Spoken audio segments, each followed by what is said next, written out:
Hey everyone, welcome back to my channel. Today is going to be something a little bit different than my most recent content. This is not a baby steps video. Over the past couple years since Peter and I moved into our house, we've been thinking about different things we want to change up and renovate. Obviously we can't do all of those things at once because of budget and a lot of that budget being eaten up by fertility treatments, but we did manage to renovate our mudroom, which was previously known as our laundry room.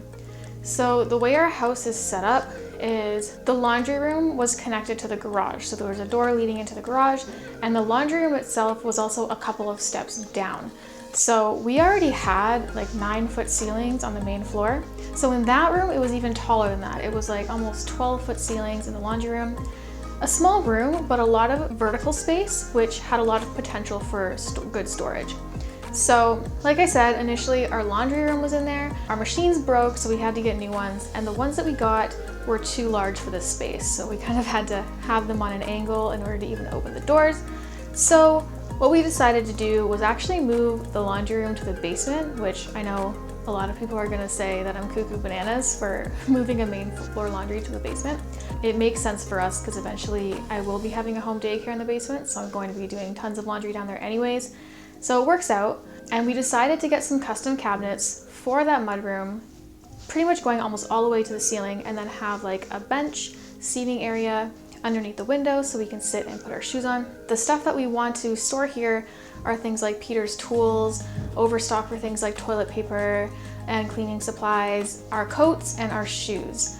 And we do have a front hall closet where we used to keep our shoes and our coats, but we like barely use our front door. We are always going in and out of the garage because that's where the car is, and it's just easier for us that way. So that's kind of become our main entry point. First, we had to start off by gutting everything, which was taking out the laundry machines, removing the utility sink and the cabinet, and removing the plumbing for those things because there wasn't going to be a sink in there anymore. Peter had to do a bunch of rerouting with the plumbing and ventilation and stuff, and make it so that we could do laundry in the basement. That was priority, making sure those could function downstairs.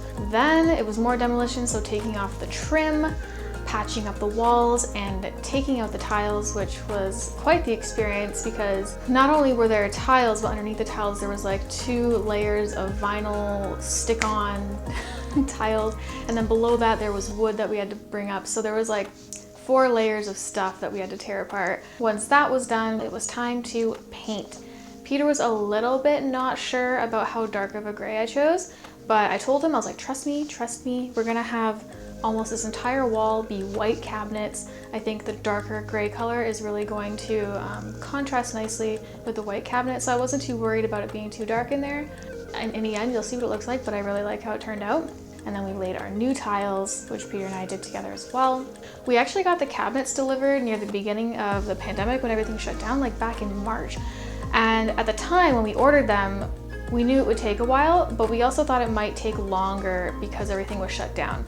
But they arrived and we were in no way ready at that point to install them because we got the cabinets before we even did the demolition of that room and everything.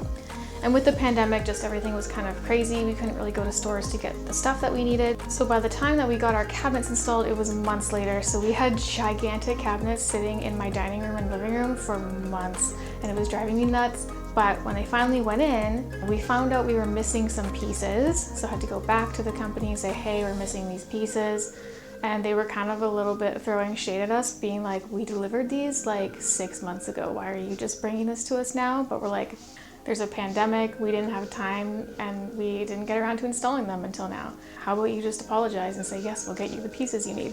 And the last thing, obviously, we took out our old stairs because they were really big, really clunky, and the wood color of them did not match the vibe that I wanted in the room.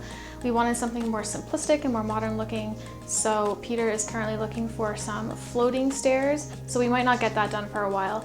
So for now, we just take a really, really big step down.